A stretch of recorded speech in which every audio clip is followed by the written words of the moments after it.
Halo semuanya para penggemar serial India Paramavatar Sri Krishna. Di video kali ini saya akan membahas sinopsis Paramavatar Sri Krishna yang akan tayang di Antv. Sebelum lanjut ke videonya, jangan lupa untuk klik subscribe-nya terlebih dahulu. Pada episode kali ini Rohini berdoa dan berkata, "Prabu, tolong bebaskan suami dan Devakiku segera dan jaga agar mereka aman dari Kansa. Aku telah menyembunyikan identitas ayah Balram dari Balram." Dia melihat Balram di belakang dan menyeka air matanya. Balram berkata, "Aku ingin tahu siapa ayahku." Rohini bilang, "Aku berjanji kepadamu Balram. Suatu hari aku akan memberitahumu dengan pasti." Rohini memeluk Balram dan pergi. Balram sedih dan berkata, "Aku akan tahu siapa ayahku." Kana keluar dari kamarnya dan memakai karangan bunga. Kana berkata bahwa Guru Gardacarya memberitahuku mantra untuk mengungkapkan siapa Asur itu. Kansa mengatakan, "Prapti, kau dan saudaramu Asti menikah denganku dan kau pergi dengan Gandhar." Kansa kemudian memegang leher Prapti dan mengangkatnya. Kansa mengatakan, "Kamu tahu benar betapa marahnya ayahmu ketika dia tahu putrinya menipu suaminya." Gandhar marah dan mengatakan, "Kau Kansa jahat." Namun prajurit menahan Gandhar. Kansa bilang, "Baiklah, ambil pedang ini dan bunuh aku." Kansa memberinya pedang dan berkata, "Ayo bunuh aku." Gandhar berlari menuju Kansa dan menusukkan pedang ke perutnya. Balram menghampiri Gungru di bawah pohon dan berkata, "Mengapa kau memanggilku?" Gungru bilang, "Kau panggil aku teman dan katakan padaku kesedihanmu." Balram heran dan berkata, "Kesedihan dan aku?" Gungru mengatakan, "Ya, aku tahu kamu tidak tahu siapa ayahmu dan aku tahu bagaimana rasanya. Tapi aku tahu siapa ayahmu." Balram mengatakan, "Bagaimana kamu tahu?" Gungru berkata bahwa aku telah ke banyak desa dan telah banyak bepergian.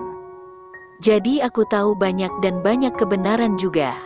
Saat Kansa pingsan, luka di tubuhnya menghilang. Kansa bangkit kembali dan dia tertawa. Kemudian dia menendang Gandhar hingga jatuh. Kansa pergi ke Gandharva dan menginjak tubuhnya. Kana datang ke dapur di mana semua orang duduk dengan piring makanan mereka. Yasoda dan Nanda melihat Kana dan tersenyum. Yasoda kemudian berkata, "Kana, kemari dan duduk. Aku akan menyajikan makanan untukmu." Kana mengatakan, "Ya ibu. Tapi pertama-tama aku akan mengucapkan doa seperti yang dikatakan oleh Resi Gardacarya kepadaku." Kana mulai mengucapkan doa. Gungru kaget dan dia merasa gelisah. Yasoda keluar saat seseorang datang. Kana lalu berkata, "Ayah, bisakah aku memainkan serulingku?" Nanda mengatakan, "Ya Kana, sampai ibu datang." Kana mulai memainkan seruling dan Gungru menjadi tidak nyaman.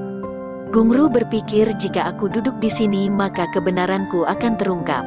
Saat Kana masih memainkan serulingnya, tiba-tiba tangan Gungru menjatuhkan gelasnya. Semua orang kaget dan melihatnya. Gungru bilang, "Aku tidak enak badan dan bisakah aku makan makanan nanti?" Nanda mengatakan, "Ya." Gungru pergi dan duduk di balik tembok. Kana terus memainkan seruling dan berjalan menuju dinding. Gungru bilang, "Aku berpikir untuk tidak menyakiti siapapun. Tapi aku merasa harus membunuh semua orang di keluarga Nanda ini." Gungru berubah menjadi alam basur karena dia tidak bisa mengontrol dirinya sendiri. Namun Yasoda datang dan berkata, "Kana, apa yang kamu lakukan? Apa kamu membawa semua sapi ke sini?" Kana bilang, "Aku tidak melakukannya."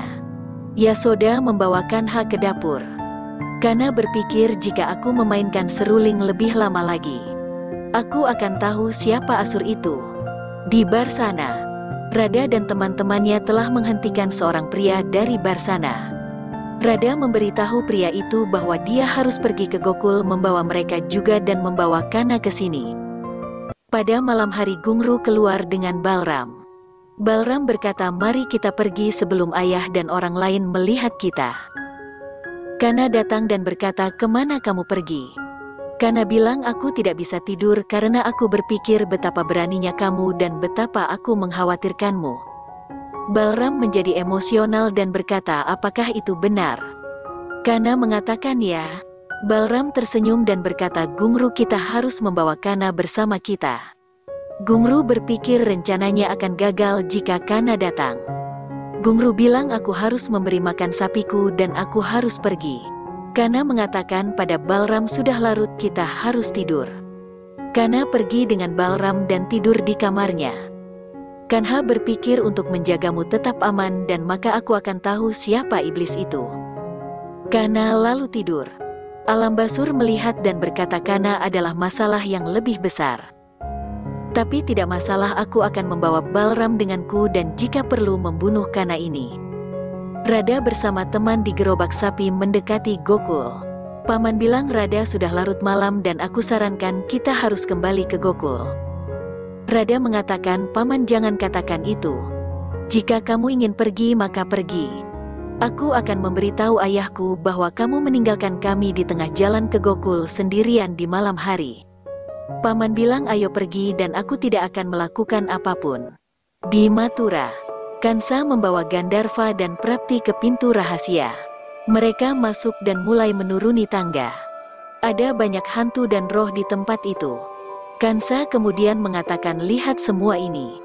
Ada ribuan roh hantu. Prapti ketakutan dan kemudian dia melihat tubuh Asti. Prapti sedih melihat itu. Kansa bilang, ya, Prapti itu Asti. Dia belum mati tapi tubuhnya sudah. Kansa kemudian mengatakan, Gandhar, aku rasa kau juga tidak membutuhkan tubuh ini. Prapti menangis dan berkata, tolong jangan lakukan apapun padanya. Kansa kemudian mendorong Gandharva di atas batu dan roh mengelilinginya. Semua roh kemudian para roh mulai menyerang dengan pancaran mata mereka. Kansa mengatakan, Prapti jangan khawatir.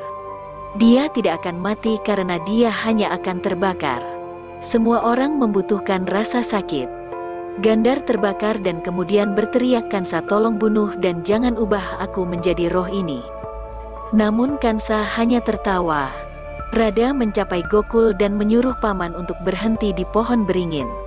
Rada mengatakan, Paman, kami akan tinggal di sini dan kamu akan pergi memanggil Kana kepadaku. Paman bilang, baiklah. Dia mengambil selimut lagi untuk Kana dan pergi. Kemudian Paman mengucapkan, Rada ada di sana dan terus mengulanginya. Alambasur melihatnya memasuki rumah dan berkata, siapa itu? Dia memasuki ruangan dan mengatakan, siapa yang Kana di antara mereka? Lalu dia berpikir, aku mendengar Kana memakai bulu merak di kepalanya. Paman melihat Kana dan mulai memanggilnya. Balram hampir saja bangun jadi Paman bersembunyi di bawah tempat tidur. Kana bangun dan berkata, siapa yang ada di sini? Kana melihat ke bawah dan berpikir, ini pasti iblis itu. Kana bilang, lihat aku menangkapmu. Paman heran dan berkata, aku datang dari Barsana di sini untuk memberi pesan. Rada ada di sana dan masalah ada di sana. Kana bilang, apakah Rada dalam masalah? Balram mengigau dan berkata, masalah. Paman ketakutan dan kabur. Kana terpaksa melepaskan ikatannya dan pergi. Alambasur keluar dan berkata, Kana telah pergi dan aku akan membawa Balram bersamaku sekarang. Alambasur berubah menjadi Gungru.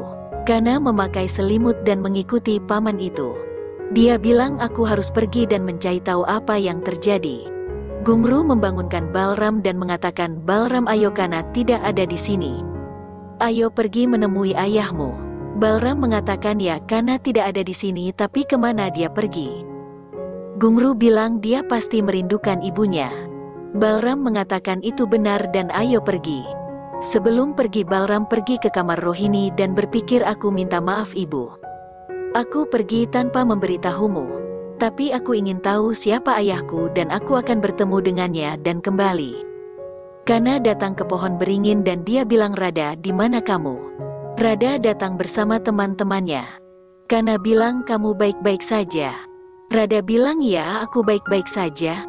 Kana mengatakan, itu berarti kamu tidak bermasalah dan kamu memanggilku ke sini. Kamu menipu aku. Rada mengatakan, tidak, Kana. Kamu curang hari itu karena tidak datang ke Barsana dan bukan keputusanku untuk membiarkanmu tinggal di sini. Kana kemudian ingat dan berkata, Rada, aku berjanji padamu aku akan datang ke Barsana, tapi aku tidak berjanji kapan aku akan datang. Rohini bangun untuk melihat Balram.